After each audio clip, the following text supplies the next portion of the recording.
আসসালামু আলাইকুম ওয়া রাহমাতুল্লাহি ওয়া বারাকাতুহু নাহমাদুহু ওয়া নুসাল্লি আলা রাসূলিহিল কারীম। আমি এখন যেখান থেকে এই ভিডিও আলোচনাটা করছি, আলহামদুলিল্লাহ আমার সম্মানিত চাচা আমার সাথে আছেন, আর আমরা আছি হলো আমাদের বংশের অনেক লোক এবং আমাদের এই এলাকাবাসীর কবরস্থান ধামরাই, ঢাকা জেলা ধামরাইতে। আমি এই মুহূর্তে আমার স্ত্রীর কবর জিয়ারত করতে এসেছি। আসলে আমি আজকে আলোচনাটা করব যে একজন মৃত স্ত্রীর জন্য স্বামীর কি কি কর্তব্য রয়েছে।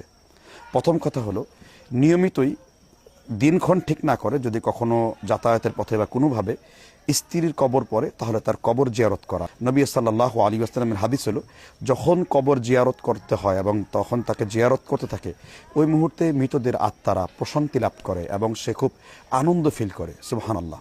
একজন মৃত স্ত্রীর জন্য তার স্বামী যখন সে দোয়া করে, সে তার কবরে আনন্দ তৃপ্তি লাভ করে। আর রাসূলুল্লাহ সাল্লাল্লাহু আলাইহি ওয়াসাল্লাম হাদিস মোতাবেক মুসলিম শরীফে রয়েছে 233 পৃষ্ঠাতে, কবর দেখলেই বলতে হয় আসসালামু আলাইকুম ইয়া আহলাদ দিয়ার, যে কবরের যত মানুষ রয়েছে আল্লাহ তুমি তাদের উপর শান্তি বর্ষণ করো।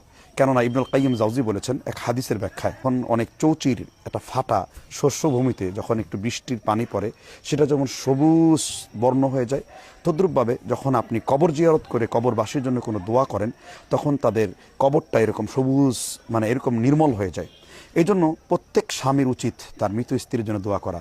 নবী সাল্লাল্লাহু আলাইহি ওয়াসাল্লামের সিরাতের প্রত্যেকটা গ্রন্থে আপনি পাবেন, মুসলিম শরীফে এবং শামাইল তিরমিজিতে হাদিস নাম্বার 3066-তে উল্লেখ রয়েছে, নবী সাল্লাল্লাহু আলাইহি ওয়াসাল্লাম খাদিজা রাদিয়াল্লাহু আনহাকে এত ভালোবাসতেন যে তিনি যে কোনো খাবার পরিবেশন করে আগে খাদিজার বান্ধবী, খাদিজার বোন, চাচাতো বোন এবং তার বান্ধবীদেরকে দিয়ে আসতেন। কেন? আম্মা জান আয়েশা জিজ্ঞাসা করলেন, রাসূল সাল্লাল্লাহু আলাইহি ওয়াসাল্লাম বলছেন, খাদিজা, কারণ তোমরা সবাই আমার আনন্দের দিনের সঙ্গী আর খাদিজা আমার অত্যন্ত দুঃখের দিনের সঙ্গী। অর্থাৎ রাসূলুল্লাহ সাল্লাল্লাহু আলাইহি ওয়াসাল্লামকে পুরোপুরি একটা সাপোর্ট দেওয়া, এটা তিনি করেছিলেন। এই জন্য অবশ্যই যাদের স্ত্রী দুনিয়া থেকে বিদায় নিয়েছে, সেই বলতে পারে যে এটা আসলে কতটা বেদনা বেদুর, এটা কতটা বিষাদময়। এজন্য কখনোই নিজের স্ত্রীকে ভুলে যাওয়ার নয়। কেননা আদাবুল মুফরাদ ইমাম বুখারী রাহিমাহুল্লাহ স্ত্রী এবং পিতামাতা সম্পর্কে বলেছেন, কখনো কখনো কোনো ব্যক্তি যদি জাহান্নামীও হয়ে থাকে, যদি সিজ্জিনে কোনো কারণে থাকে, কখনো কখনো দোয়া, সাদাকা, ইসালের সোয়াব পৌঁছানোর দ্বারা আল্লাহ সুবহানাহু ওয়া তাআলা তাকে সিজ্জিন থেকে ইল্লিনে রূপান্তরিত করতে পারেন। তার মানে বোঝা যাচ্ছে যে এখন বুঝতে পারতেছেন টাকা বা অর্থনীতি এটা আপনার জীবনে খুব গুরুত্বপূর্ণ, কিন্তু যখন আপনি মারা যাবেন তখন বুঝবেন দোয়া কত বড় একটা আত্মরক্ষার বর্ম। যেহেতু রাসূলুল্লাহ সাল্লাল্লাহু আলাইহি ওয়াসাল্লাম বলেছেন, দোয়া মুখুল ইবাদা, দোয়া হলো ইবাদতের মগজ। দোয়ার দ্বারা আল্লাহ সুবহানাহু ওয়া তাআলা অনেক সময় মানুষের তকদিরের অবস্থানকে পরিবর্তন করে দেন, মানুষের অবস্থান পরিবর্তন হয়।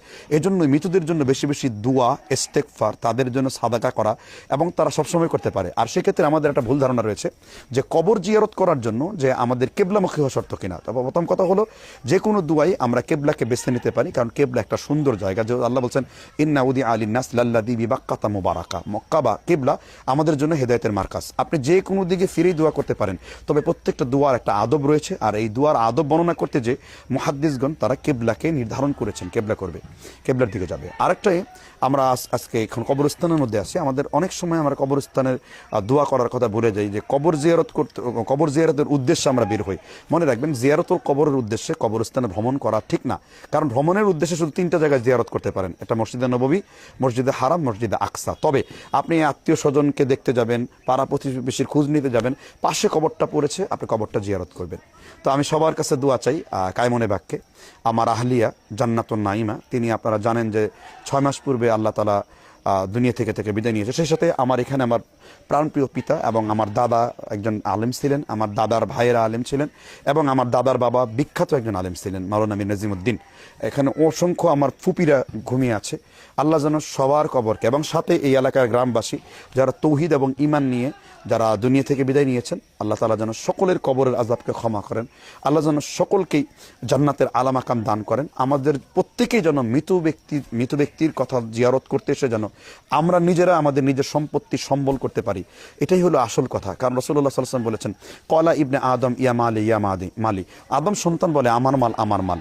আল্লাহ রাসূল তারপরে বলেছেন, আদম সন্তান যা খেয়েছে তা শেষ হয়ে গেছে, আদম সন্তান যা আখিরাতের জন্য জমা করেছে তাই একমাত্র জমা রয়েছে। এই জন্য আমাদের উচিত হলো আদম সন্তান হিসেবে আমাদের ভুলগুলো থেকে তওবা করা, বেশি বেশি ইস্তেগফার করা, আর অবশ্যই পিতামাতার কবর জিয়ারত করতে কখনো ভুলবেন না। যদি আপনি তাদের কথা ভুলে যান, আপনার পরবর্তী প্রজন্ম আপনাকে ভুলে যাবে। আপনি যদি তাদের পাশে সদয় হন, আপনার পরবর্তী আহাল পরিবাররা আপনার পাশে সদয় হবে। কারণ রাসূলুল্লাহ সাল্লাল্লাহু আলাইহি ওয়াসাল্লাম বলছেন, আল্লাহু আউনুল আবদুন, কেউ যদি আল্লাহর কোনো বান্দাকে সাহায্য করে, আল্লাহ তাকে অবশ্যই সাহায্য করবেন। মুসলিমের এই হাদিস থেকে বুঝলাম এখন মৃত মানুষের দুনিয়ায় কোনো কিছু করার ক্ষমতা নাই। ওই যে আপনি একটু সাদাকা করলেন, ওই যে আপনি একটু দোয়া করলেন, ওই যে তার জন্য আপনি আল্লাহর কাছে তার গুনার জন্য মওকুফ দোয়া করলেন, আপনার পিতামাতার জন্য দোয়া করেন, এইটা যে কত বড় নিয়ামত, এটা যখন আপনি মৃত্যুবরণ করবেন আর যখন আপনার জন্য কেউ দোয়া করবে, আপনি এখন দুনিয়া থেকে সেটা বুঝবেন না, যেহেতু সম্পূর্ণ এটাই বারজাখী জগতের ব্যাপার। এজন্য আপনাদের উচিত হলো পিতামাতার স্মরণ করা, মৃত স্ত্রী থাকলে তার জন্য স্মরণ করা, মৃত চাচা কবরে ঘুমিয়ে থাকলে তার জন্য স্মরণ করা। আমরা সবাই দোয়া করছি, রব্বির হামহুমা কামা রাব্বায়ানি সগীরা, রব্বির হামহুমা কামা রাব্বায়ানি সগীরা। আজ এ পর্যন্তই। আসসালামু আলাইকুম রহমতুল্লাহি ওয়া বারাকাতুহু।